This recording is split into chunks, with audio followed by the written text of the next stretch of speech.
नमस्कार दोस्तों, स्वागत है आपका तिवारी एकेडमी में।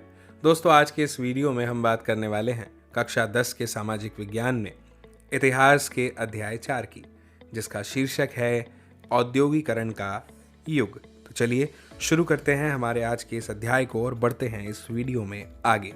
सबसे पहले इस चित्र को, इस तस्वीर को आप देखिए, ध्यान से देखिएगा। यहाँ पर आप देख रहे हैं कि यहाँ लिखा हुआ है बाय E.T. पॉल। दोस्तों, dawn of the century, E.T. Paul music company, New York, America और इंग्लैंड, 1900। अब ये तस्वीर हमें क्या बताने का प्रयास कर रही है? सबसे पहले तो मैं आपका ध्यान इस तस्वीर की ओर आकर्षित करना चाहूँगा बहुत अच्छे से। देखिए यहाँ पर क्या लिखा है। यहाँ पर लिखा है डॉन ऑफ द सेंचुरी, यानी आधुनिक युग की, आधुनिक सदी की यहाँ पर बात हो रही है। ये देखिए यहाँ पर सेंचुरी है। इस प्रतिमा को देखिए, इसके अपने हाथ में एक मशाल है और ये जो है ये खड़ी हुई है इस पहिए के ऊपर। इस पहिए को आप देख पा रहे हैं, है ना? इस पहिए को ध्यान से देखिए। ये जो है समय का चक्र है, यानी काल चक्र है। ठीक है, चलिए और विस्तार से इस तस्वीर के बारे में बात करते हैं। इस तस्वीर की छवि आप अपने मन में बसा लीजिए। कितने सारे कारखाने, प्रिंटिंग प्रेस आपको यहाँ पर चित्र में इर्द गिर्द नज़र आ रहे होंगे। रेलगाड़ी ये देख रहे हैं आप, और ये बग्गी, है ना? चलिए पढ़ते हैं इसके बारे में। दोस्तों, E.T. पॉल एक म्यूजिक कंपनी है जिसने क्या किया, सन 1900 में संगीत की एक किताब प्रकाशित कर दी और इसकी जिल्द पर एक तस्वीर दी गई और इस तस्वीर में नई सदी के उदय यानी डॉन ऑफ द सेंचुरी का ऐलान कर दिया गया था। दोस्तों, जैसा कि अभी हमने इस चित्र में देखा है ना, क्या देखा कि तस्वीर के मध्य में एक देवी के जैसी तस्वीर है और ये जो देवी है इसके हाथ में नई शताब्दी की ध्वजा है और इसके लिए प्रगति का फरिश्ता, ऐसा प्रतीत होता है कि ये देवी दिखाई दे रही है ना? प्रगति का फरिश्ता। दोस्तों, इसका एक पाँव जो है वो पंखों वाले पहिए पर टिका हुआ है ना? मैंने आपको बताया था कि ये पहिया जो है समय का, काल का प्रतीक है ना? और इसकी जो उड़ान है ना वो है भविष्य की ओर। आप जानते हैं कि हम भूत से आते हैं, वर्तमान से होकर गुजरते हैं और भविष्य में कदम रखते हैं और भविष्य का हर कदम जो है वो हमारा वर्तमान बन जाता है। भविष्य की ओर बढ़ाया हुआ हर कदम, है ना? दोस्तों, उसके पीछे उन्नति के चिन्ह भी तैर रहे हैं। रेलवे, कैमरा, मशीनें, प्रिंटिंग प्रेस, कारखाने, ये सब पे मैंने आपका ध्यान आकर्षित किया था, आपको याद होगा, है ना?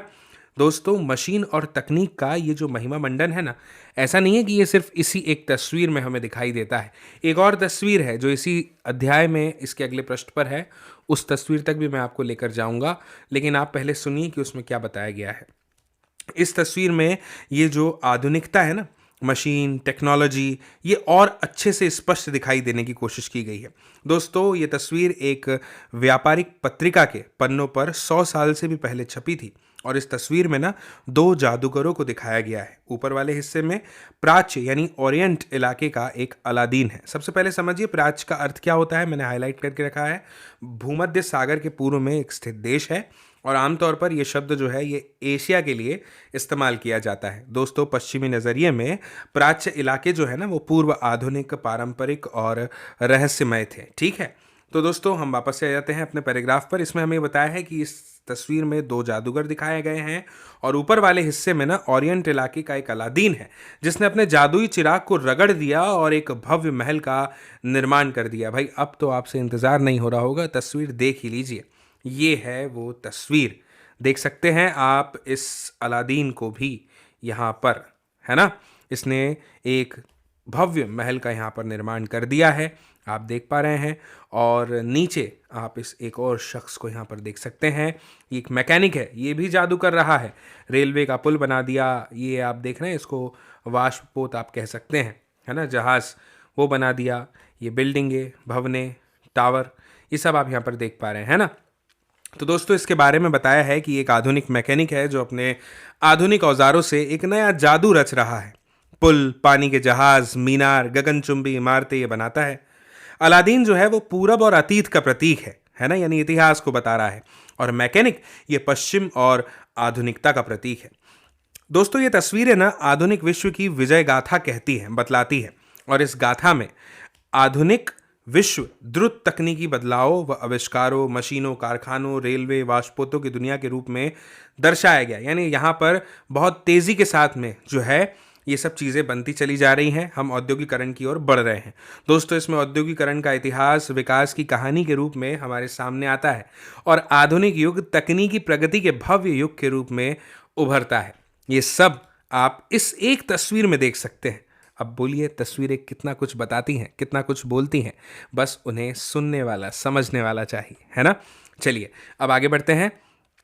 आगे दोस्तों हमें ये बताया है कि ये जो छवियां हैं और ये जो संबंध लोक मानस का हिस्सा बन चुके हैं, क्या हम भी तेज औद्योगिकरण और प्रगति और आधुनिकता के काल के रूप में इसे नहीं देखते? क्या दोस्तों आपको नहीं लगता कि रेलवे और फैक्ट्रियों का निर्माण जो है, या गगनचुंबी इमारतों और पुलों का विस्तार जो है, ये समाज के विकास का एक द्योतक यानी एक प्रतीक है ना। दोस्तों, ये छवियां किस प्रकार से विकसित हुई, इन विचारों से हमारा आखिर क्या संबंध है, और क्या औद्योगिकरण के लिए तीव्र तकनीकी यानी टेक्नोलॉजी का विकास, डेवलपमेंट हमेशा ही ज़रूरी होता है? क्या आज भी हम तमाम तरह के कामों के दिनों दिन बढ़ते मशीनीकरण का गुणगान कर सकते हैं? औद्योगिकरण से लोगों की ज़िंदगी पर क्या असर पड़ा है? ऐसे तमाम सवालों का जवाब देने के लिए दोस्तों हमें औद्योगिकरण के इतिहास को समझना पड़ेगा, वो भी बहुत अच्छी तरह से। तो बिल्कुल बने रहिएगा मेरे साथ और ध्यान से सुनिएगा, समझिएगा, ठीक है ना। दोस्तों, इस अध्याय में हम इसी इतिहास को पढ़ने वाले हैं। यहाँ पर हम दुनिया के पहले औद्योगिक राष्ट्र ब्रिटेन और उसके बाद भारत में औद्योगिकरण का अध्ययन करने वाले हैं। यहाँ पर हम औद्योगिक बदलाव का पैटर्न, औपनिवेशिक शासन से ये तय हो रहा था, इन सब बातों को हम समझने का प्रयास करेंगे। सबसे पहले समझते हैं औद्योगिक क्रांति से पहले ये जो लिखा हुआ है इस शीर्षक की कहानी या दास्तान को, जो यहाँ पर हमें बताई गई है। दोस्तों, औद्योगिकरण को ना अक्सर हम कारखानों के विकास के साथ ही जोड़ करके देखते हैं। हमें जैसे ही किसी ने कहा भैया औद्योगिकरण हो रहा है, इंडस्ट्रियलाइजेशन हो रहा है, तो हमारे दिमाग में ना कहीं से भी उद्योग, इंडस्ट्री, ये सब इनकी तस्वीरें, इनकी कल्पना बनने लगती है ना। दोस्तों, जब हम औद्योगिक उत्पादन की बात करते हैं तो हमारा जो आशय है वो फैक्ट्रियों में होने वाले उत्पादन से होता है, और जब हम औद्योगिक मजदूरों की बात करते हैं तो भी हमारा आशय कारखानों में काम करने वाले मजदूरों से ही होता है ना। और दोस्तों, औद्योगिकरण के इतिहास जो है ना, वो अक्सर प्रारंभिक फैक्ट्रियों की स्थापना से ही शुरू होते हैं। लेकिन दोस्तों, यहाँ पे हमें इस अध्याय में ये बताया गया है कि हमारी ये जो सोच है ना, जो कल्पना है, इसमें एक समस्या है। दरअसल दोस्तों, इंग्लैंड और यूरोप में ना फैक्ट्रियों की स्थापना से भी पहले अंतर्राष्ट्रीय बाजार के लिए बड़े पैमाने पर औद्योगिक उत्पादन होने लग गया था। अब आप सोचेंगे कैसे, तो समझिए। ये उत्पादन दोस्तों फैक्ट्रियों में नहीं होता था। बहुत सारे इतिहासकार औद्योगिकरण के इस चरण को आदि औद्योगिकरण यानी प्रोटो इंडस्ट्रियलाइजेशन का नाम देते हैं। अब मान लीजिए आपसे किसी ने पूछ लिया कि प्रोटो इंडस्ट्रियलाइजेशन क्या है, यानी आदि औद्योगिकरण क्या है, तो आपको यही जवाब देना है जो अभी आपने समझा है, ठीक है ना। आदि जो शब्द यहाँ पर आया है ना, प्रोटो, इसका मतलब होता है किसी भी चीज़ की पहली या बिल्कुल प्रारंभिक अवस्था की ओर संकेत करना। समझ गए आप? ठीक है, अब आगे बढ़ते हैं। आगे हमें यह बताया गया है दोस्तों कि 17वीं और 18वीं शताब्दी में यूरोपीय शहरों के सौदागर गांव की तरफ रुख करने लग गए थे, और वे किसानों और कारीगरों को पैसा देते थे और उनसे अंतर्राष्ट्रीय बाजार के लिए उत्पादन भी करवाते थे। उस समय ना दोस्तों क्या था कि विश्व व्यापार के विस्तार और दुनिया के जो अलग अलग भाग है ना, उनमें उपनिवेशों की स्थापना के कारण चीज़ों की मांग बढ़ने लग गई थी, और इस मांग को पूरा करने के लिए केवल शहरों में रहते हुए उत्पादन नहीं बढ़ाया जा सकता था। दोस्तों ध्यान से सुनिएगा, वजह क्या थी, अब इसको भी समझिए। वजह ये थी दोस्तों कि शहरों में ना जो शहरी दस्तकारी, जिसका यहाँ पर जिक्र किया गया है, और व्यापारिक गिल्ड्स काफ़ी ज़्यादा ताकतवर थे। अब आप कहेंगे कि ये गिल्ड्स कौन होते थे, तो ये जो गिल्ड्स है ना, ये आप समझिए कि उत्पादकों के एक तरह का संगठन है जिसको गिल्ड्स से कह करके संबोधित किया जा रहा है। दोस्तों गिल्ड से जुड़े उत्पादक जो हैं वो कारीगरों को प्रशिक्षण दिया करते थे और उत्पादकों पर अपना नियंत्रण यानी कंट्रोल भी रखते थे, और कंपटीशन और वैल्यू प्राइस तय करते थे, यानी प्रतिस्पर्धा और मूल्य तय करते थे, और इसके साथ व्यवसाय में नए लोगों को आने से भी रोकते थे। समझ रहे हैं, नए लोगों को आने से रोकने की कोशिश किया करते थे। दोस्तों शासकों ने भी विभिन्न गिल्ड्स को खास उत्पादों के उत्पादन और व्यापार का एकाधिकार दिया हुआ था। फलस्वरूप नए व्यापारी शहरों में कारोबार नहीं कर सकते थे, इसीलिए वे गांव की तरफ जाने लगे। दोस्तों गांव में ना गरीब काश्तकार और दस्तकार सौदागरों के लिए काम करने लग गए। जैसा कि हमने पिछले वर्ष की पाठ्यपुस्तक में भी देखा था, आपको याद दिला दूं मैं, ये एक ऐसा समय था जब खुले खेत खत्म होते जा रहे थे और कॉमन्स की बाड़ाबंदी की जा रही थी। दोस्तों, अब तक ना अपनी रोजी रोटी के लिए साझा ज़मीनों से जलावन की लकड़ी, बेरियां, सब्जी, भूसा, चारा आदि सब कुछ बीन करके काम चलाने वाले जो छोटे किसान थे ना, जिन्हें कॉटेजर कहा जाता था, और गरीब किसान, ये दोनों आमदनी के लिए नए नए स्रोत ढूंढा कर रहे थे। समझ रहे हैं दोस्तों? बहुतों के पास तो छोटे मोटे खेत थे, लेकिन उनसे घर के सारे लोगों का पेट नहीं भर सकता था। फिर दोस्तों, इसीलिए जब सौदागर वहां पर आए ना, तो उन्होंने माल पैदा करने के लिए पेशगी रकम दी, तो किसान फौरन तैयार हो गए और सौदागरों के लिए काम करते हुए वे गांव में ही रहते हुए अपने छोटे छोटे खेतों को भी अब संभाल सकते थे। इस चित्र को देखिए, 18वीं सदी में कताई, ये चित्र इस बात को बता रहा है। हम यहाँ पर देख सकते हैं दोस्तों कि परिवार के सभी सदस्य जो हैं वो धागा बनाने के लिए काम करने में लगे हुए हैं। अगर ध्यान से देखेंगे तो पता चलेगा कि एक चरखे पर केवल एक ही तकली बन रही है। चलिए अब आगे बढ़ते हैं, और आगे बढ़ने से पहले ना ये जो नए शब्द दिए हैं इसको समझ लेते हैं, क्योंकि इन शब्दों को समझना हमारे लिए बहुत महत्वपूर्ण है, बहुत ज़रूरी है। दोस्तों, सबसे पहला शब्द है स्टेपलर। ऐसा व्यक्ति जो रेशों के हिसाब से ऊन को स्टेपल करता है, या फिर आप कह लीजिए कि छटाई करता है, छाटता है, उसे स्टेपलर कहा जाता है। एक और शब्द है फुलर। फुलर मतलब ये एक ऐसा व्यक्ति होता है जो फुल करता है, यानी चुन्नटों के सहारे कपड़े को समेटता है। इसके बाद है कार्डिंग। अब इसका क्या अर्थ है? ये एक तरह की प्रक्रिया है दोस्तों। इसमें ना कपास या फिर आप ऊन कह लीजिए, इनके आदि रेशों को कताई के लिए तैयार किया जाता है। तो स्टेपलर क्या है, फूलर क्या है, कार्डिंग क्या है, ये आप समझ गए हैं। अब चलिए पैराग्राफ पे आ जाते हैं फटाफट से। यहाँ पर हमें बताया गया है दोस्तों कि इस आदि औद्योगिक उत्पादन से होने वाली आमदनी ने खेती के कारण सिमटती आय में बड़ा सहारा दिया। अब दोस्तों, उन्हें पूरे परिवार के श्रम संसाधनों के इस्तेमाल का मौका भी मिल गया। इस व्यवस्था से दोस्तों शहरों और गांवों के बीच एक घनिष्ठ संबंध विकसित हुआ। सौदागर रहते तो शहरों में थे, लेकिन उनके लिए ना काम ज़्यादातर देहात में, यानी गांव में, पिछड़े गांव में चलता था। और इंग्लैंड के कपड़ा व्यवसायी स्टेपलर्स इनसे ऊन खरीदते थे और उसे सूत काटने वालों के पास में पहुंचा दिया करते थे। इससे क्या होता था? इससे जो धागा मिलता था ना, उसे बुनकरों यानी फुलर्स और रंगसाजों के पास ले जाया जाता था। दोस्तों, लंदन में कपड़ों की फिनिशिंग होती थी और इसके बाद निर्यातक व्यापारी कपड़े को अंतर्राष्ट्रीय बाजार में बेच दिया करते थे। दोस्तों, इसीलिए तो लंदन को फिनिशिंग सेंटर के रूप में जाना जाने लग गया था। अब आपको ये बात समझ में आ गई होगी। इसके बाद में दोस्तों आदि औद्योगिक व्यवस्था जो है, ये व्यावसायिक आदान प्रदान करने के नेटवर्क का एक हिस्सा थी और इस पर सौदागरों का कंट्रोल था, यानी नियंत्रण था। सौदागर कौन होते हैं? जो सौदा करते हैं, चीज़ें को खरीद फरोख्त करते हैं, है ना। दोस्तों, चीज़ों का उत्पादन कारखानों की बजाय घरों में होता था और उत्पादन के प्रत्येक स्तर पर, प्रत्येक चरण पे प्रत्येक सौदागर 20 से 25 मजदूरों से काम करवाता था। और इसका मतलब यह था कि कपड़ों के हर सौदागर के पास सैकड़ों मजदूर काम किया करते थे, है ना। मुझे उम्मीद है कि ये बात आप समझ गए हैं। इसके बाद में दोस्तों अब समझते हैं कारखानों का उदय। इस चित्र को ध्यान से देखिए दोस्तों। लंकाशायर की एक कॉटन मिल यहाँ पर आप देख सकते हैं। सीई टर्नर द्वारा बनाया गया ये चित्र है, दी इलस्ट्रेटेड लंदन न्यूज़ 1925। कलाकार ने क्या कहा? अगर उस नम मौसम की नज़र से देखें जिसके कारण लंकाशायर दुनिया में सूत कताई के लिए सबसे आदर्श स्थान बनता है, तो शाम के धुंधलके में दमकता कॉटन मिल सबसे शानदार नज़ारा दिखाई देता है। दोस्तों, 18वीं सदी में इससे पहले मैं आपको एक और जानकारी बता दूं इसको शुरू करने से पहले। दोस्तों, कपास यानी कॉटन जो है ना, ये नए युग का आप समझिए कि पहला प्रतीक थी। और 19वीं सदी का जब आखिर का समय आया ना, तो उस समय जो कपास होती है ना, कॉटन, उसके उत्पादन में ना बहुत ज़्यादा मात्रा में बढ़ोतरी हुई। और 1760 में ब्रिटेन अपने कपास उद्योग की ज़रूरतों को पूरा करना चाहता था और इसके लिए ना 25 लाख पाउंड कच्चे कपास का वो आयात करता था, यानी इंपोर्ट करता था। और 1787 का जब समय आया तो उसमें वह आयात बढ़ गया और बढ़कर के कितना हो गया? 220 लाख पाउंड तक के पहुंच गया। सोचिए, जो 1760 में 25 लाख पाउंड था, वो ठीक उसके 27 साल बाद बढ़ करके 1787 में 220 लाख पाउंड तक पहुंच गया था। दोस्तों, ये इजाफा जो है, ये उत्पादन की प्रक्रिया में बहुत सारे बदलावों का परिणाम था, रिजल्ट था। अब देखते हैं, समझते हैं कि वो बदलाव कौन कौन से थे।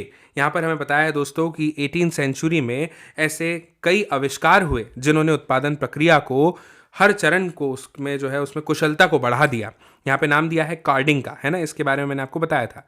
दोस्तों प्रति मजदूर उत्पादन जो है वो अब बढ़ गया था और पहले से ज़्यादा मजबूत धागों और रेशों का उत्पादन होने लग गया था। इसके बाद दोस्तों रिचर्ड आर्कराइट ने सूती कपड़ा मिल की रूपरेखा सामने रख दी।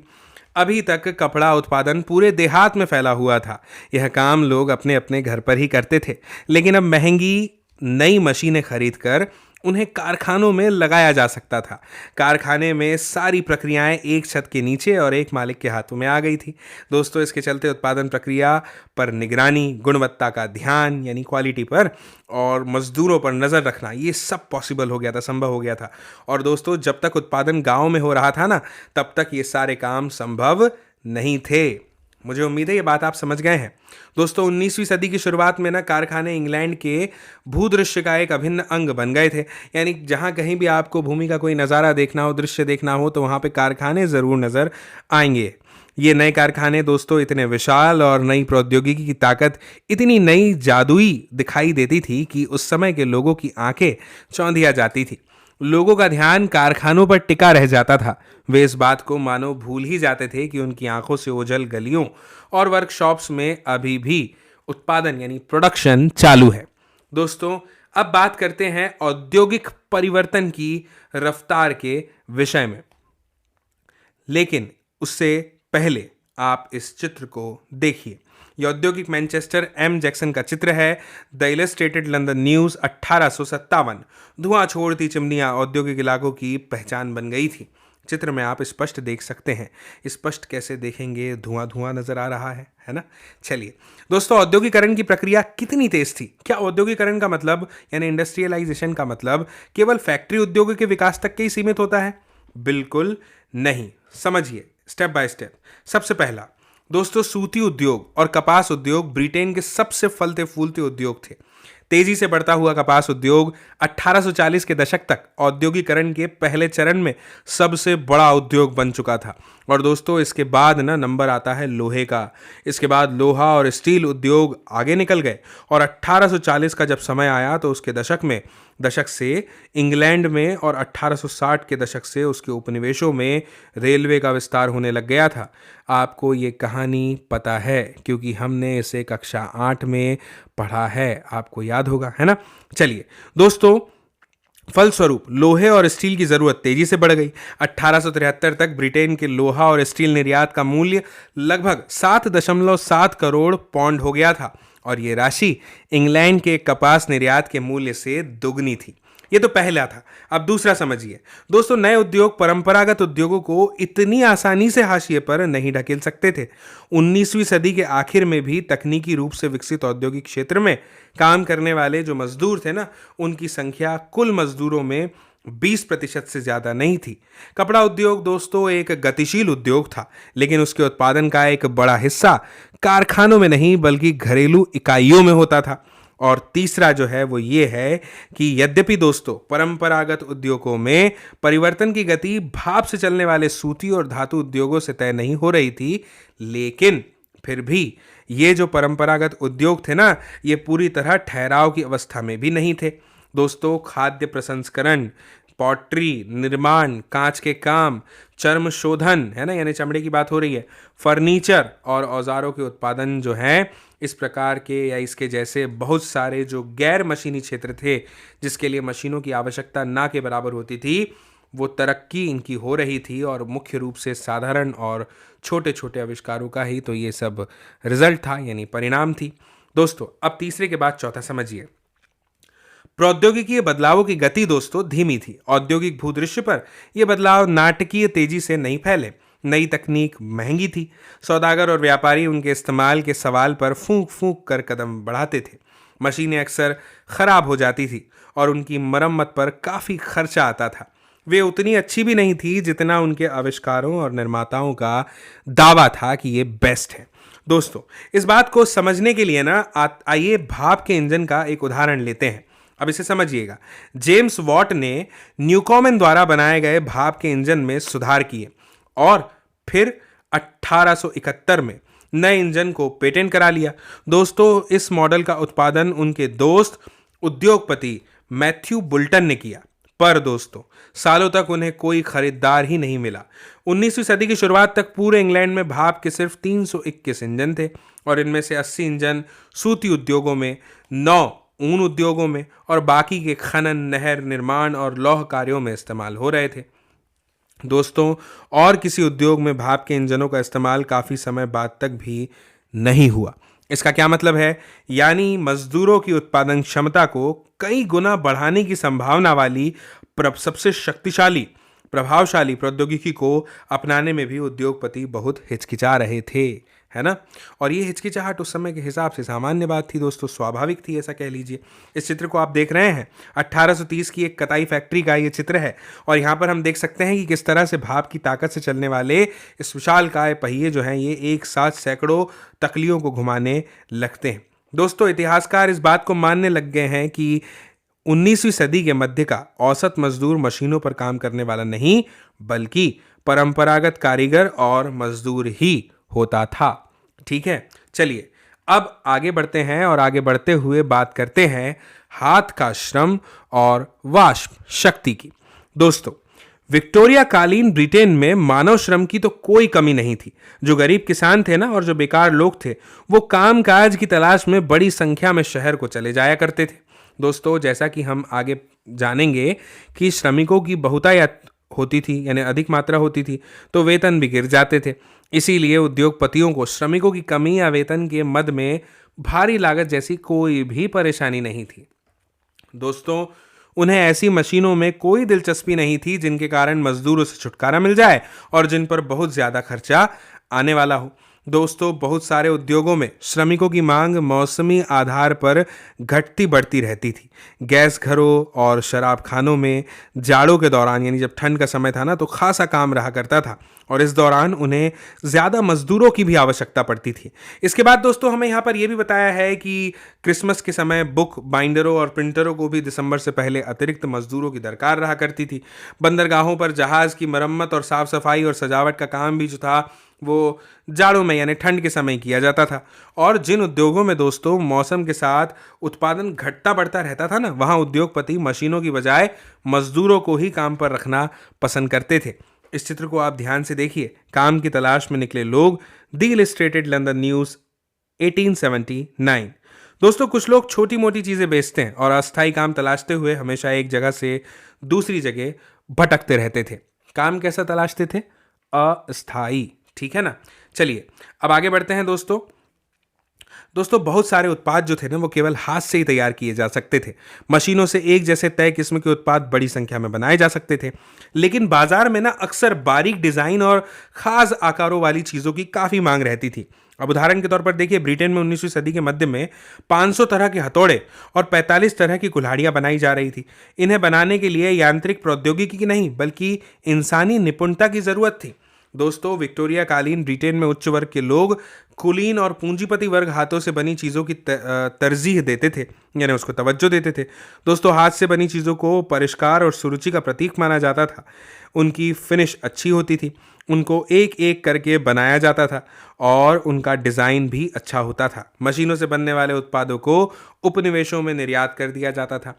ये चित्र आप देख सकते हैं, लोहे की फैक्ट्री में मजदूर, उत्तर पूर्व इंग्लैंड, विलियम बेल स्कॉट की पेंटिंग 1861। दोस्तों, 19वीं सदी के आखिर में बहुत सारे कलाकार मजदूरों को आदर्श के रूप में प्रस्तुत करने लग गए थे। उन्हें राष्ट्र के लिए कठिनाइयां और पीड़ा झेलते हुए दिखाया जाता था। दोस्तों, इसके बाद में हमें ये बताया है कि जिन देशों में मजदूरी की कमी होती है ना, वहाँ उद्योगपति मशीनों का इस्तेमाल करना ज़्यादा पसंद करते हैं ताकि कम से कम मजदूरों का इस्तेमाल करके वे अपना काम चला सकें।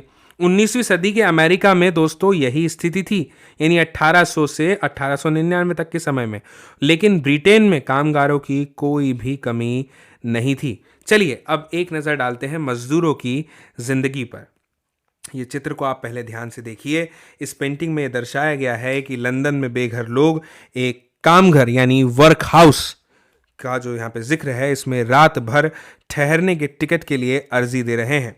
ये आश्रय स्थल बेसहारा सड़कों पर रहने वाले आवाराओं और यहाँ वहाँ भटकते लोगों के लिए गरीब कानून आयुक्त की देखरेख में चलाए जाते थे। और दोस्तों, इन वर्क हाउस में रहना जिल्लत की बात थी। हर एक की डॉक्टरी जांच करके ये पता लगाया जाता था कि व्यक्ति बीमार तो नहीं है, उनका शरीर पूरी तरह साफ है या नहीं, और उनके कपड़े मैले तो नहीं है। उन्हें कठोर परिश्रम भी करना पड़ता था। दोस्तों, बाजार में ना श्रम की बहुतायत से मजदूरों की जिंदगी बहुत प्रभावित हुई होगी, है ना। और जैसे ही नौकरियों की खबर गांव में पहुंचती होगी तो सैकड़ों की तादाद में लोगों के हुजूम जो है वो शहरों की तरफ चल पड़ते हैं। दोस्तों, नौकरी मिलने की संभावना यारी दोस्ती कुनबे कुटुंब के जरिए जान पहचान पर निर्भर करती थी। अगर किसी कारखाने में आपका रिश्तेदार या दोस्त लगा हुआ है तो नौकरी मिलने की संभावना ज़्यादा है। सबके पास ऐसे सामाजिक संपर्क नहीं होते थे दोस्तों। रोजगार चाहने वाले बहुत सारे लोगों को हफ्तों तक इंतजार करना पड़ता था। वे पुलों के नीचे या रैन बसेरों में रातें काटते थे। कुछ बेरोजगार शहर में बने निजी रैन बसेरों में रहा करते थे। बहुत सारे निर्धन कानून विभाग द्वारा चलाए जाने वाले अस्थायी बसेरों में रुकते थे। दोस्तों, बहुत सारे उद्योगों में ना मौसमी काम की वजह से कामगारों को बीच बीच में बहुत समय तक खाली बैठना पड़ता था। काम का सीजन गुजर जाने के बाद गरीब दोबारा सड़क पर आ जाते थे। कुछ लोग जाड़ों के बाद गांव में चले जाते थे, जहां इस समय काम निकलने लगता था दोस्तों। लेकिन ज़्यादातर शहर में ही छोटा मोटा काम ढूंढने की कोशिश करते थे, जो 19वीं सदी के मध्य तक भी आसान काम बिल्कुल भी नहीं था। दोस्तों, 19वीं सदी की शुरुआत में वेतन में कुछ सुधार आया, लेकिन इससे मजदूरों की हालत में बेहतरी का पता नहीं चलता। औसत आंकड़ों से अलग अलग व्यवसायों के बीच आने वाले फर्क और साल दर साल होने वाले उतार चढ़ाव छिपे रह जाते थे। दोस्तों, मिसाल के तौर पर जब लंबे नेपोलियनी युद्ध के दौरान कीमतें जो हैं वो तेज़ी से बढ़ने लगी तो मजदूरों की जो आय थी उसके वास्तविक मूल्य में भारी कमी आ गई। और अब क्या होता था, अब उन्हें वेतन तो पहले ही जितना मिलता था, लेकिन उससे वे पहले जितनी चीज़ें नहीं खरीद सकते थे। दोस्तों, मजदूरों की आमदनी भी सिर्फ वेतन दर पर ही निर्भर होती थी। रोजगार की अवधि भी बहुत महत्वपूर्ण थी और मजदूरों की औसत दैनिक आय इससे तय होती थी कि उन्होंने कितने दिन काम किया है। दोस्तों, समझिए, बेरोजगारी जो है ना, इसकी सिर्फ आशंका से ही मजदूरी जो है वो नई प्रौद्योगिकी से एक चिढ़ पैदा कर देती है, और ऐसा ही हुआ था। दोस्तों, जब उन उद्योगों में स्पिनिंग जेनी मशीन की इस्तेमाल शुरू किया ना, तो हाथ से ऊन काटने वाली औरतें इस तरह की मशीनों पर हमला करने लग गई। जेनी के इस्तेमाल पर यह टकराव लंबे समय तक चलता रहा। दोस्तों, आखिर ये स्पिनिंग जेनी होता क्या है, आपको पता है? जेम्स हरग्रीव्स द्वारा 1764 में बनाई गई एक मशीन है जिसने क्या किया, कताई की प्रक्रिया तेज कर दी और मजदूरों की मांग घटा दी। दोस्तों, एक ही पहिया घुमाने वाला एक मजदूर बहुत सारी तकलियों को घुमा देता था और एक साथ कई धागे बनने लगते थे। दोस्तों, 1840 का जो दशक आया उसके बाद तो शहरों में निर्माण की गतिविधियां तेजी से बढ़ने लग गई। लोगों के लिए नए रोजगार पैदा हुए, सड़कों को चौड़ा किया गया, नए रेलवे स्टेशन बने, रेलवे लाइनों का विस्तार किया गया, सुरंगें बनाई गई, निकासी और सीवर व्यवस्था बिछाई गई, नदियों के तटबंध बनाए गए। और इतना ही नहीं दोस्तों, परिवहन उद्योग में काम करने वालों की संख्या 1840 के दशक में दोगुना और अगले 30 सालों में एक बार फिर से दोगुना हो गई।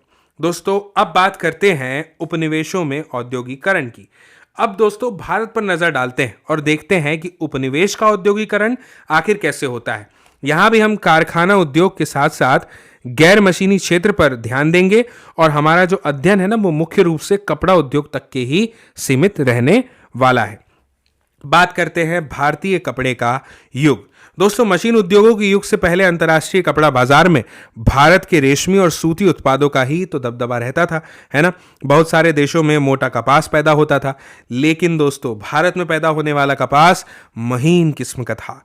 आर्मीनियन और फारसी सौदागर जो थे ना, वो पंजाब से अफगानिस्तान, पूर्वी फारस और मध्य एशिया के रास्ते यहाँ की चीजें लेकर जाया करते थे, और यहाँ के बने महीन कपड़ों के थान ऊंटों की पीठ पर लाद कर पश्चिमोत्तर सीमा से पहाड़ी दर्रों और रेगिस्तानों के पार ले जाए जाते थे। दोस्तों, समझिए कितना कठिन होता होगा, है ना। मुख्य पूर्व औपनिवेशिक बंदरगाहों से दोस्तों फलता फूलता समुद्री व्यापार चलता था, और गुजरात के तट पर स्थित सूरत बंदरगाह के जरिए भारत खाड़ी और लाल सागर के बंदरगाहों से जुड़ा हुआ था। कोरोमंडल तट पर मछलीपट्टनम और बंगाल में हुगली के माध्यम से भी दक्षिण पूर्वी एशियाई बंदरगाहों के साथ उस समय खूब व्यापार चलता था। इसके बाद दोस्तों हमें यहाँ पर यह बताया है कि जो माल भेजने वाले थे ना, वो आपूर्ति सौदागरों के जरिए बंदरगाह नगर देश के भीतरी जो इलाके थे उनसे जुड़े हुए थे। और ये सौदागर दोस्तों बुनकरों को पेशगी भी देते थे।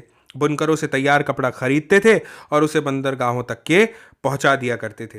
दोस्तों 1750 के दशक तक भारतीय सौदागरों के नियंत्रण वाला ये जो नेटवर्क था ना, ये अब टूटने लग गया था और यूरोपीय कंपनियों की ताकत धीरे धीरे बढ़ती जा रही थी। पहले उन्होंने स्थानीय दरबारों से कई तरह की रियायतें हासिल करी और उसके बाद उन्होंने व्यापार पर इजारेदारी अधिकार प्राप्त कर लिए, है ना। दोस्तों हमने आधुनिक भारत का इतिहास कक्षा 8 में पढ़ा है। मुझे उम्मीद है आपको ये सब बातें याद होगी, है ना। दोस्तों इससे सूरत और हुगली दोनों पुराने बंदरगाह कमजोर पड़ गए और धीरे धीरे स्थानीय बैंकर दिवालिया होते चले गए। फिर 1740 का दशक आया जिसमें गिर करके केवल 30 लाख रुपए रह गया था। क्या 17वीं सदी के आखिरी सालों में सूरत बंदरगाह से होने वाले व्यापार का कुल मूल्य पहले कितना था पता है आपको? यहाँ पर दिया है 1.6 करोड़ रुपए। बाद में कितना गिर कर रह गया? 30 लाख रुपए। अब आप सोचिए कितना कम हो गया। इस चित्र को ध्यान से देखिए। सूरत में एक इंग्लिश फैक्ट्री, 17वीं सदी का ये चित्र है। दोस्तों सूरत और हुगली जो थे वो कमज़ोर पड़ रहे थे और बंबई और कलकत्ता की स्थिति सुधर रही थी। पुराने बंदरगाहों की जगह नए बंदरगाहों का बढ़ता महत्व औपनिवेशिक सत्ता की बढ़ती हुई ताकत का ही तो संकेत था।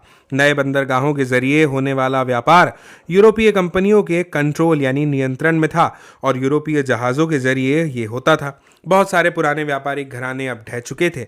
जो बचे रहना चाहते थे उनके पास भी यूरोपीय व्यापारिक कंपनियों के कंट्रोल वाले नेटवर्क थे और इसमें काम करने के अलावा और कोई इनके पास में चारा भी नहीं था। ठीक है ना दोस्तों। अब बात करते हैं कि आखिर बुनकरों का क्या हुआ। तो समझिए दोस्तों 1760 के दशक के बाद ना ईस्ट इंडिया कंपनी जो है इसकी सत्ता के सुदृढ़ीकरण की शुरुआत में भारत के कपड़ा निर्यात में गिरावट नहीं आई। ब्रिटिश कपास उद्योग अभी फैलना शुरू नहीं हुआ था और यूरोप में बारीक भारतीय कपड़ों की भारी मांग थी। इसीलिए दोस्तों कंपनी भी भारत से होने वाले कपड़े के निर्यात को ही और अधिक फैलाना चाहती थी। इस चित्र को देखिए जो आप यहाँ पर अपनी स्क्रीन पर देख सकते हैं। काम पर लगा एक बुनकर, ये गुजरात का चित्र है। चलिए अब आगे बढ़ते हैं और बात करते हैं कि 1760 और 1770 के दशक में क्या हुआ। दोस्तों इन दोनों दशकों या आप समझ लीजिए कि इन 20 सालों में बंगाल और कर्नाटक में राजनीतिक सत्ता स्थापित करने से पहले जो ईस्ट इंडिया कंपनी है उसको निर्यात के लिए लगातार सप्लाई जो है वो आसानी से नहीं मिल रही थी और बुने हुए कपड़े को हासिल करने के लिए फ्रांसीसी, डच, पुर्तगालियों के साथ साथ स्थानीय व्यापारी भी उस समय होड़ में रहते थे। दोस्तों इसी प्रकार बुनकर और आपूर्ति सौदागर खूब मोल भाव किया करते थे और अपना माल सबसे ऊंची बोली लगाने वाले खरीदार को ही बेचते थे। दोस्तों लंदन भेजे गए अपने पत्र में कंपनी के अफसरों ने आपूर्ति में मुश्किल और ऊंचे दामों का बार बार जिक्र किया है। ठीक है, लेकिन दोस्तों एक बार ना ईस्ट इंडिया कंपनी की राजनीतिक सत्ता स्थापित हो जाने के बाद कंपनी व्यापार पर अपने एकाधिकार का दावा कर सकती थी यानी मोनोपोली बता सकती थी। दोस्तों इसी के परिणाम से उसे कंपटीशन खत्म करने, लागतों पर अंकुश रखने और कपास और रेशम से बनी चीज़ों की नियमित आपूर्ति सुनिश्चित करने के लिए प्रबंधन और नियंत्रण की एक नई व्यवस्था लागू उसने कर दी और ये काम दोस्तों कई चरणों में किया गया था। अब यहाँ पर ये चरणों के बारे में बताया गया है। हमें 2 चरण बताए हैं। जैसे समझिए सबसे पहला क्या था कि कंपनी ने ना कपड़ा व्यापार में सक्रिय व्यापारी जितने भी थे और जो दलाल थे उनको खत्म कर दिया और बुनकरों पर ज़्यादा प्रत्यक्ष नियंत्रण स्थापित करने की कोशिश करी। दोस्तों कंपनी ने बुनकरों पर निगरानी रखने और माल इकट्ठा करने और कपड़ों की गुणवत्ता यानी क्वालिटी को जांचने के लिए जो वेतनभोगी कर्मचारी है उनको तैनात कर दिया था और इन्हें गुमाश्ता कहा जाता था उस समय। अगर आपसे पूछा जाए कि गुमाश्ता कौन थे तो आप अब बता सकते हैं, है ना। दोस्तों दूसरा क्या बताया जा रहा है कि कंपनी को माल बेचने वाले जो बुनकर थे ना उनको एक अन्य खरीदारों के साथ में कारोबार करने पर पाबंदी लगा दी गई थी और इसके लिए उन्हें पेशगी रकम दी जाती थी। दोस्तों एक बार काम का ऑर्डर मिलने पर बुनकरों को कच्चा माल खरीदने के लिए कर्जा दे दिया जाता था। दोस्तों जो कर्जा लेते थे ना उन्हें अपना बनाया हुआ कपड़ा गुमाश्ता को ही देना पड़ता था और उसे वे किसी और व्यापारी को नहीं बेच सकते थे। आप समझ रहे हैं किस तरह से नियम थोपे गए, है ना। दोस्तों जैसे जैसे कर्जे मिलते गए और महीन कपड़े की मांग बढ़ने लग गई। ज़्यादा कमाई की आस में बुनकर पेशगी स्वीकार करने लग गए और बहुत सारे बुनकरों के पास ज़मीन के छोटे छोटे जो पट्टे थे जिन पर वे खेती किया करते थे, अपने परिवार की ज़रूरतें उसमें वो पूरी कर लेते थे। अब वे इस जमीन को भाड़े पर देकर पूरा समय बुनकरी में लगाने लग गए। पूरा परिवार यही काम करने लग गया। बच्चे, औरतें, सभी कुछ न कुछ काम किया करते थे। लेकिन दोस्तों, अब समझिए क्या हुआ। जल्दी ही बहुत सारे बुनकर गांव में बुनकरों और गुमाश्तों के बीच टकराव की खबर आने लग गई। इससे पहले आपूर्ति सौदागर अक्सर बुनकर गांव में ही रहते थे। दोस्तों, बुनकरों से उनके नज़दीकी ताल्लुकात हुआ करते थे और वे बुनकरों की ज़रूरतों का ख्याल भी रखते थे और संकट के समय में उनकी मदद भी किया करते थे। नए गुमाश्ता लेकिन दोस्तों बाहर के लोग थे। उनका गांव से पुराना सामाजिक कोई संबंध था नहीं। वे दंभपूर्ण व्यवहार किया करते थे, सिपाहियों चपरासियों को लेकर के आते थे और माल समय पर तैनात न होने की स्थिति में बुनकरों को सजा दिया करते थे। दोस्तों, सजा के तौर पर बुनकरों को अक्सर पीटा जाता था और कोड़े उन पर बरसाए जाते थे। अब बुनकर न तो दाम पर मोल भाव कर सकते थे और ना ही किसी और को जो माल था उनका वो बेच सकते थे। दोस्तों, उन्हें कंपनी से जो कीमत मिलती थी वह बहुत ही कम थी, पर वे कर्जों की वजह से कंपनी से बंधे हुए भी थे। दोस्तों, कर्नाटक और बंगाल में बहुत सारे स्थानों पर बुनकर गांव छोड़कर चले गए और अपने रिश्तेदारों के यहाँ किसी और गांव में करघा लगा लेते थे। दोस्तों, कई स्थानों पर कंपनी और उसके अफसरों का विरोध करते हुए गांव के जो व्यापारी थे ना, उनके साथ मिलकर बुनकरों ने बगावत कर दी। कुछ समय बाद बहुत सारे बुनकर कर्जा लौटाने से इनकार करने लग गए और उन्होंने करघे बंद कर दिए और खेतों में वे लोग मजदूरी करने लग गए। दोस्तों, जैसे जैसे 19वीं सदी आई, कपास बुनकरों के सामने नई समस्याएं पैदा हो गई।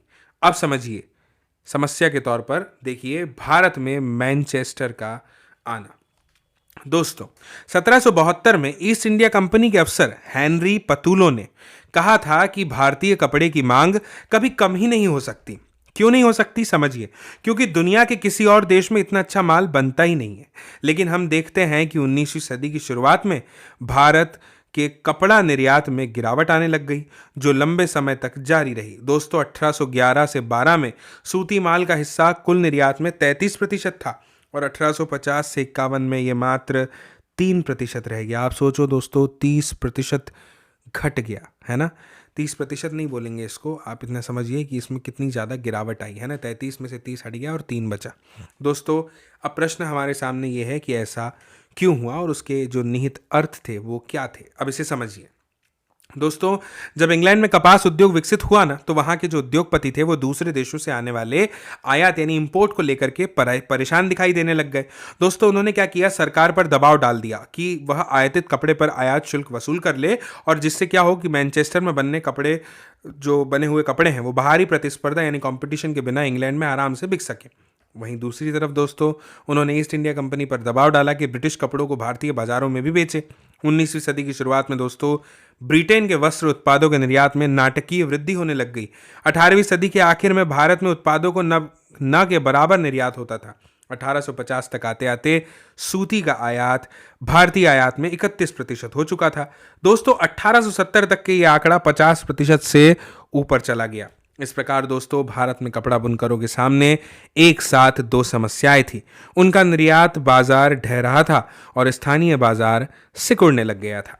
अब आगे बढ़ते हैं और आगे बढ़ते हुए इस चित्र को देखिए। ये बॉम्बे हार्बर 18वीं सदी के आखिर का चित्र है जो आप अभी अपनी स्क्रीन पर देख रहे हैं। ठीक है, बंबई और कलकत्ता 1780 के दशक से व्यापारिक बंदरगाहों के रूप में विकसित होने लग गए थे और यह पुरानी व्यापारिक व्यवस्था के पतन और औपनिवेशिक अर्थव्यवस्था के विकास का समय था। दोस्तों, इसके बाद हमें यह बताया गया है कि 1860 के दशक में ना बुनकरों के सामने एक नई समस्या खड़ी हो गई। ये क्या थी? उन्हें अच्छी कपास ही नहीं मिल रही थी। जब अमेरिकी गृह युद्ध शुरू हुआ और अमेरिका से कपास की आमद बंद हो गई तो ब्रिटेन भारत से कच्चा माल मंगाने लगे। दोस्तों, भारत से कच्चे कपास के निर्यात में इस वृद्धि से उसकी कीमत आसमान छूने लग गई। भारतीय बुनकरों को कच्चे माल के लाले पड़ गए। उन्हें मनमानी कीमत पर कच्ची कपास खरीदनी पड़ती थी। ऐसी सूरत में दोस्तों, बुनकरी के सहारे पेट पालना बिल्कुल भी संभव नहीं था। 19वीं सदी के आखिर में दोस्तों, बुनकरों और कारीगरों के सामने एक और समस्या आ गई। अब भारतीय कारखानों में उत्पादन होने लगा और बाजार मशीनों की बनी चीज़ों से पट गया था। ऐसे में दोस्तों, बुनकर उद्योग किस तरह कायम रह सकता था? अब समझिए फैक्ट्रियों का आना। दोस्तों बंबई में ना जो पहली कपड़ा मिल का जिक्र हो रहा है वो 1854 में लगी और 2 साल बाद उसमें उत्पादन होने लग गया। दोस्तों 1862 तक तो वहाँ ऐसी 4 मिलें काम कर रही थी। उनमें 94,000 तकलियाँ और 2,150 करघे थे। उसी समय बंगाल में जूट मिलें खुलने लग गई। वहाँ देश की पहली जूट मिल दोस्तों 1855 में और दूसरी 7 साल के बाद यानी 1862 में चालू हुई। दोस्तों ये जो सन मैं आपको बता रहा हूँ, तारीख बता रहा हूँ, इसको याद रखिएगा।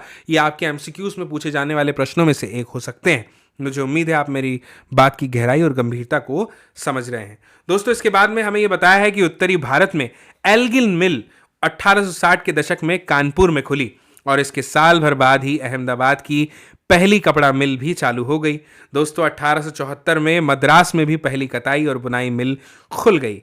ये चित्र को आप ध्यान से देखिए, जमशेद जीजी भोये। दोस्तों जीजी भोये एक पारसी बुनकर के बेटे थे। अपने समय के बहुत सारे लोगों की तरह उन्होंने भी चीन के साथ व्यापार और जहाजरानी का काम किया था। उनके पास जहाज़ों का एक विशाल बेड़ा था। अंग्रेज और अमेरिकी जहाज कंपनियों के साथ प्रतिस्पर्धा के कारण 1850 के दशक तक उन्हें सारे जहाज बेचने पड़े। अब समझते हैं दोस्तों प्रारंभिक उद्यमी के विषय में जो यहां पर दिया हुआ है। दोस्तों देश के अलग अलग भागों में ना तरह तरह के लोग उद्योग लगा रहे थे। अभी आप देखते हैं कि ये जो लोग थे ये कौन थे, है ना। ध्यान से और कान से दोनों से सुनिएगा। दोस्तों बहुत सारे व्यावसायिक समूहों का इतिहास चीन के साथ व्यापार के जमाने से चला आ रहा था, है ना। जब चीन के साथ व्यापार होता था उस समय से, जैसा कि दोस्तों हमने पिछले साल की किताब में पढ़ा था, क्या पढ़ा था कि 18वीं सदी के आखिर से ही अंग्रेज भारतीय अफीम का चीन को निर्यात करने लग गए थे और उसके बदले में वे चीन से चाय खरीदते थे जो इंग्लैंड जाती थी। इस व्यापार में दोस्तों बहुत सारे भारतीय कारोबारी सहायक की हैसियत में पहुंच गए थे और वे पैसा उपलब्ध भी कराते थे, आपूर्ति सुनिश्चित भी करते थे और माल को जहाजों में लाद करके रवाना किया करते थे। दोस्तों बंगाल में द्वारकानाथ टैगोर ने चीन के साथ व्यापार में खूब पैसा कमाया और उद्योगों में निवेश करने लग गए। दोस्तों 1830 और 1840 के दशक में उन्होंने 6 संयुक्त उद्यम कंपनियां लगा ली थी और 1840 के दशक में आए व्यापक व्यवसायिक संकटों में औरों के साथ साथ टैगोर के उद्यम भी बैठ गए। लेकिन दोस्तों 19वीं सदी में चीन के साथ व्यापार करने वाले बहुत सारे व्यवसायी सफल उद्योगपति भी साबित हुए। बंबई में डिनशॉ पैटिट और आगे चलकर देश में विशाल औद्योगिक साम्राज्य स्थापित करने वाले जमशेद जी नुसरवानजी टाटा जैसे पारसियों ने आंशिक रूप से चीन को निर्यात करके और आंशिक रूप से इंग्लैंड को कच्ची कपास निर्यात करके पैसा कमा लिया था। दोस्तों 1917 में कलकत्ता में देश की पहली जूट मिल लगाने वाले मारवाड़ी व्यवसायी सेठ हुकुमचंद ने भी चीन के साथ व्यापार किया था। यही काम प्रसिद्ध उद्योगपति जीडी बिरला के पिता और दादा ने भी किया। ये चित्र को ध्यान से देखिए। द्वारकानाथ टैगोर, इनका ये विश्वास था क्या कि भारत पश्चिमीकरण और औद्योगिकरण के रास्ते पर चलकर ही विकास कर सकता है। उन्होंने जहाजरानी, जहाज निर्माण, खनन, बैंकिंग, बगान और बीमा क्षेत्र में निवेश किया था। मुझे उम्मीद है कि ये सारी बातें आप समझ गए हैं। चलिए अब आगे बढ़ते हैं और आगे बढ़ते हुए सबसे पहले तो आप इस चित्र को देखिए। इस चित्र में हमें बताया गया है साझेदारों की टोली JN. Tata, RD. Tata, sir RJ. Tata और सर डी.जे. टाटा। दोस्तों 1912 में जे.एन. टाटा ने जमशेदपुर में भारत का पहला लौह और इस्पात संयंत्र स्थापित किया। भारत में लौह एवं इस्पात उद्योग, कपड़ा उद्योग के काफी बाद शुरू हुआ और औपनिवेशिक भारत में औद्योगिक मशीनरी, रेलवे और लोकोमोटिव का ज्यादातर आयात ही किया जाने लग गया था। दोस्तों इसीलिए स्वतंत्रता मिलने तक के भारी उद्योग कोई खास आगे नहीं बढ़ सकता था इसमें। दोस्तों समझिए, भारत में ही व्यवसाय ये लोग किया करते थे और एक जगह से दूसरी जगह माल ले जाया करते थे, सूद पर पैसा चलाते थे और एक शहर से दूसरे शहर में पैसा पहुंचाते थे, व्यापारियों को पैसा देते थे और जब उद्योगों में निवेश के अवसर आए तो उनमें से बहुतों ने फैक्ट्रियां लगा ली।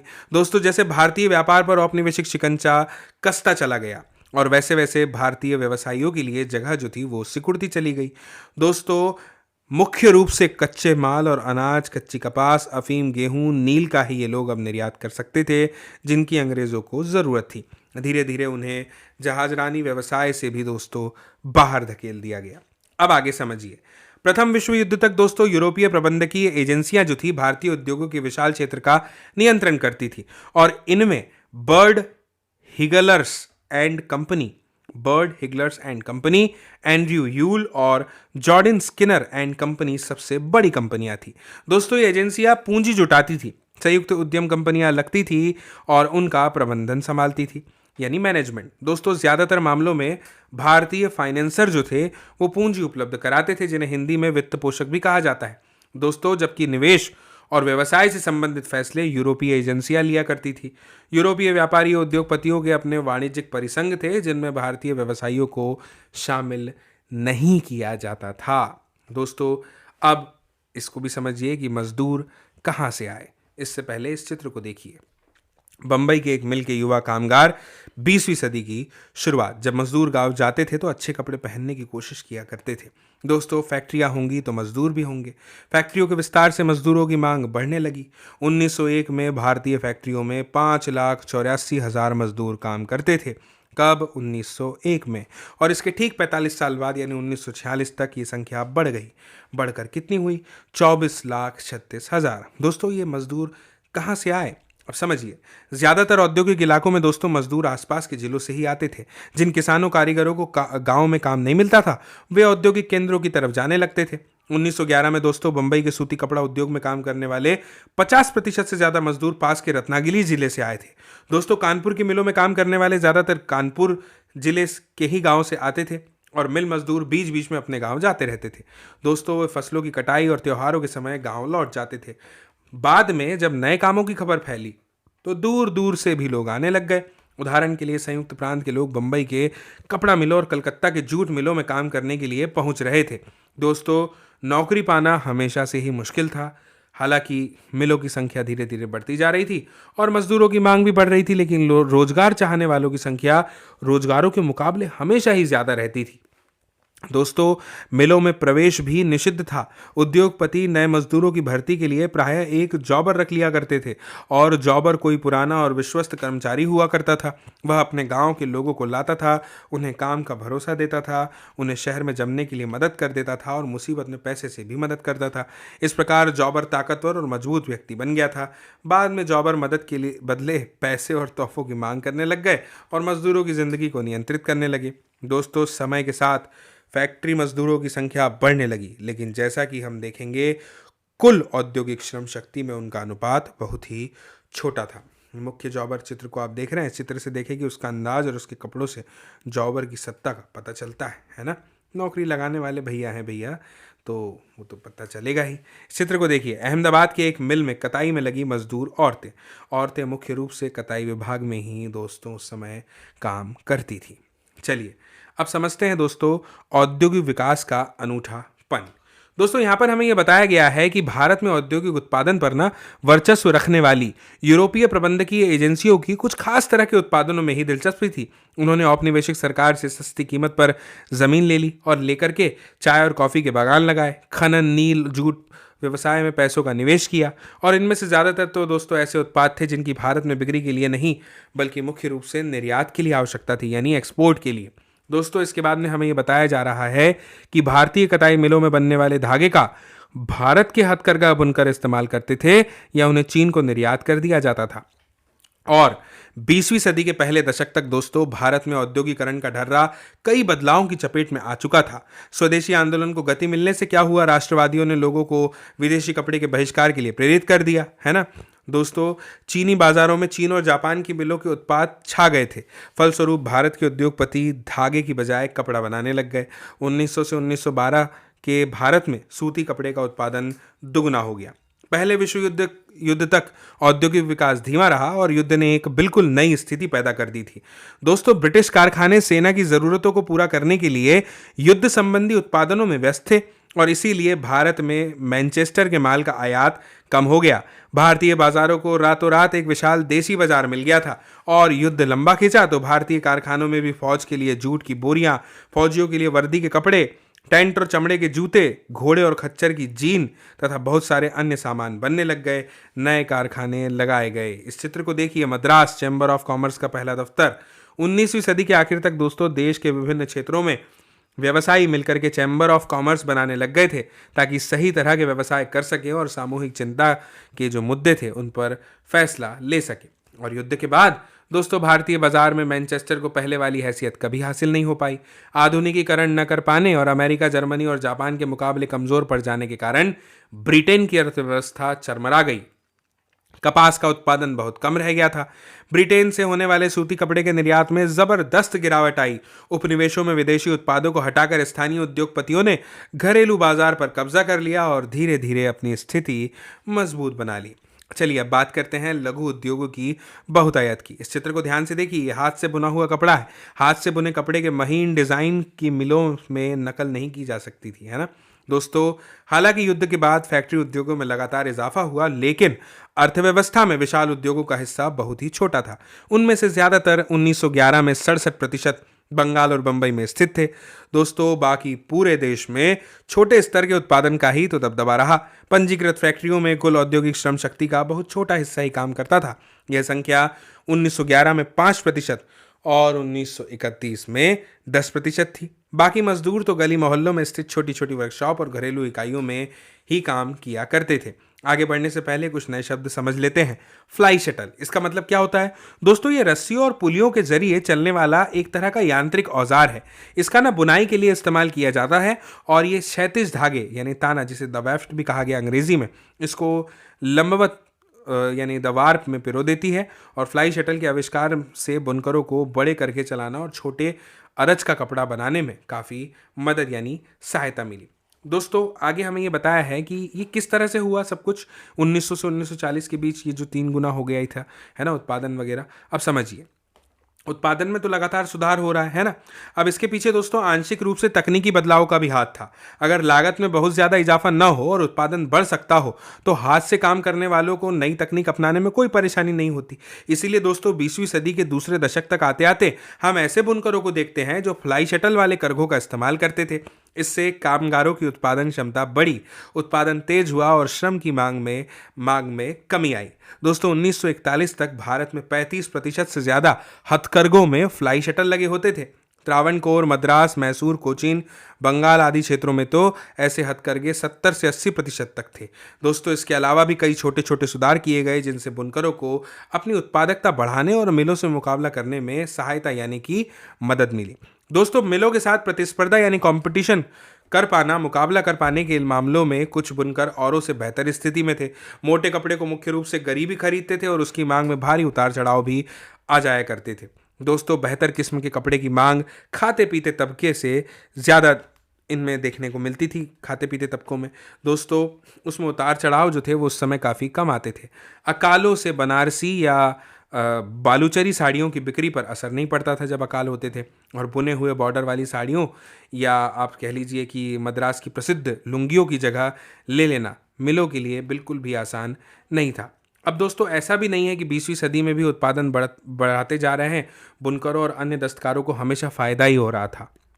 उनकी ज़िंदगी दोस्तों बहुत ही कठोर थी। औरतें उत्पादन के किसी न किसी काम में हाथ बढ़ाता था, है ना। कौन? यहाँ पे लिखा है अक्सर पूरा परिवार जो है वो बच्चे, बूढ़े, औरतें उत्पादन के किसी न किसी काम में हाथ बढ़ाता था। और लेकिन ये फैक्ट्रियों के युग में अतीत के अवशेष भर नहीं थे। उनका जीवन और श्रम जो है दोस्तों औद्योगिकरण की प्रक्रिया के एक अभिन्न अंग माने जाते थे। दोस्तों भारत में बड़े पैमाने के उद्योग वाले इलाके 1931 में आप देख सकते हैं। चित्र में बने गोले जो हैं अलग अलग क्षेत्रों में उद्योगों के आकार को इंगित करते हैं। सबसे ज़्यादा आप बम्बई और बंगाल में देख सकते हैं, फिर मद्रास, संयुक्त प्रांत, इसके बाद मध्य प्रांत और बिहार, और इसके पश्चात पंजाब का नंबर आता है। दोस्तों अब बात करते हैं वस्तुओं के लिए बाजार की। दोस्तों अभी तक हमने क्या देखा कि किस तरह ब्रिटिश निर्माताओं ने भारतीय बाजार पर कब्जे के लिए प्रयास किया और किस तरह भारतीय बुनकरों और दस्तकारों, व्यापारियों, उद्योगपतियों ने औपनिवेशिक नियंत्रण का विरोध किया। दोस्तों आयात शुल्क सुरक्षा के लिए मांग उठाई, अपने लिए जगह बनाई और अपने माल के बाजारों को फैलाने का प्रयास भी किया। दोस्तों नए उपभोक्ता पैदा करने का एक तरीका विज्ञापनों का भी है। जैसा कि हम जानते हैं दोस्तों, विज्ञापन यानी एडवर्टाइजमेंट विभिन्न उत्पादों को ज़रूरी और वांछनीय बना देते हैं। वे लोगों की सोच बदल देते हैं और नई ज़रूरतें पैदा कर देते हैं। दोस्तों आज हम एक ऐसी ही दुनिया में है जहां चारों तरफ विज्ञापन, एडवर्टाइजमेंट छाए हुए हैं। अखबारों, पत्रिकाओं, होर्डिंग्स, दीवारों, टेलीविज़न के पर्दे पर सब जगह हमें ये एडवर्टाइजमेंट्स यानी विज्ञापन देख सकते हैं दोस्तों। लेकिन अगर हम इतिहास में पीछे मुड़कर देखें तो पता चलता है कि औद्योगिकरण की शुरुआत से ही विज्ञापनों ने विभिन्न उत्पादों के बाजार को फैलाने में और एक नई उपभोक्ता संस्कृति रचने में अपनी भूमिका भी निभाई है। दोस्तों, इस चित्र को देखिए। बच्चों की चीज़ों का प्रचार करने के लिए बालकृष्ण की छवि का सबसे ज़्यादा उस समय इस्तेमाल किया जाता था। The gripe water Woodward's keeps baby well. दोस्तों, अब समझिए, जब मैनचेस्टर के उद्योगपतियों ने भारत में कपड़ा बेचना शुरू किया तो वे कपड़े के बंडलों पर लेबल लगाते थे। और लेबल का क्या फ़ायदा था? लेबल का फ़ायदा ये होता था कि खरीदारों को कंपनी का नाम और उत्पादन की जगह पता चल जाती थी। लेबल ही चीज़ों की गुणवत्ता का प्रतीक भी था। जब किसी लेबल पर मोटे अक्षरों में मेड इन मैनचेस्टर लिखाई देता था तो खरीदारों को कपड़ा खरीदने में किसी तरह का डर नहीं होता था। ये देख सकते हैं आप लेबल। आयातित कपड़ों के लेबलों पर असंख्य भारतीय देवी देवताओं कार्तिक, लक्ष्मी, सरस्वती को चिन्हित किया जाता था, जो संबंधित वस्तु की गुणवत्ता को दर्शाने का प्रयास करता था। दोस्तों, अब समझिए, लेबलों पर सिर्फ शब्द और अक्षर ही नहीं होते थे, उन पर तस्वीरें भी बनी होती थी जो अक्सर बहुत सुंदर होती थी। अगर हम पुराने लेबलों को देखेंगे तो उनके निर्माताओं की सोच, उनके हिसाब किताब और लोगों को अट्रैक्ट यानी आकर्षित करने के लिए उनके तरीकों का अंदाजा भी हम यहाँ पर लगा सकते हैं। हम देख सकते हैं कि भारतीय देवी देवताओं की तस्वीरें इन लेबलों पर प्रायः हमें देखने को मिलती है, कृष्ण, सरस्वती, विष्णु आदि, है ना। दोस्तों, 19वीं सदी के आखिर में निर्माता अपने उत्पादों को बेचने के लिए कैलेंडर छपवाने लग गए थे। अखबारों और पत्रिकाओं को तो पढ़े लिखे लोग ही समझ सकते थे, लेकिन कैलेंडर उनको भी समझ में आ जाते थे जो पढ़ नहीं सकते थे। दोस्तों, चाय की दुकानों, दफ्तरों, मध्यवर्गीय घरों में ये कैलेंडर लटके रहते थे। जो इन कैलेंडरों को लगाते थे वे विज्ञापन को भी हर रोज़ पूरे साल देखते थे। इन कैलेंडरों में भी नए उत्पादों को बेचने के लिए देवताओं की तस्वीरें हुआ करती थी। दोस्तों, देवताओं की तस्वीरें की तरह महत्वपूर्ण व्यक्तियों, सम्राटों और नवाबों की तस्वीरें भी विज्ञापनों और कैलेंडरों में खूब इस्तेमाल होती थी। इनका संदेश अक्सर होता था, अगर आप इस शाही व्यक्ति का सम्मान करते हैं तो इस उत्पाद का भी सम्मान कीजिए। अगर इस उत्पाद को राजा इस्तेमाल करते हैं या उसे शाही निर्देश से बनाया गया है तो उसकी गुणवत्ता पर सवाल खड़ा नहीं किया जा सकता। दोस्तों, जब भारत निर्माताओं ने विज्ञापन बनाए तो उनमें राष्ट्रवादी संदेश साफ दिखाई देता था। इनका आशय यह था कि अगर आप राष्ट्र की परवाह करते हैं तो उन चीज़ों को खरीदिए जिन्हें भारतीयों ने बनाया है। दोस्तों, ये विज्ञापन स्वदेशी के राष्ट्रवादी संदेश के वाहक बन गए थे। दोस्तों, जाहिर है कि उद्योगों के युग में बड़े बड़े प्रौद्योगिकी बदलाव आए, फैक्ट्रियों का उदय हुआ और नई औद्योगिक श्रम शक्ति अस्तित्व में आई। लेकिन दोस्तों, जैसा कि अभी हमने देखा, इस युग में हाथ से बनने वाली चीज़ें और छोटे पैमाने का उत्पादन भी औद्योगिक भूदृश्य का एक महत्वपूर्ण हिस्सा रहा है। दोस्तों, मुझे उम्मीद है कि आपको ये अध्याय पूरी तरह से समझ में आया होगा। और दोस्तों, अगर ये वीडियो भी आपको थोड़ा बहुत पसंद आया हो ज़रा भी, तो आपसे ये अपेक्षा है कि आप ज़रूर इस वीडियो की लिंक को शेयर करेंगे, साझा करेंगे अपने दोस्तों, मित्रों, साथियों, सहपाठियों, परिजनों के साथ में, ताकि वे लोग भी देख पाएँ इस वीडियो को, समझ पाएँ इस जानकारी को। और दोस्तों, जल्द ही आपसे मुलाकात होगी अगले अध्याय के साथ, अगले वीडियो में। तब तक के लिए नमस्कार।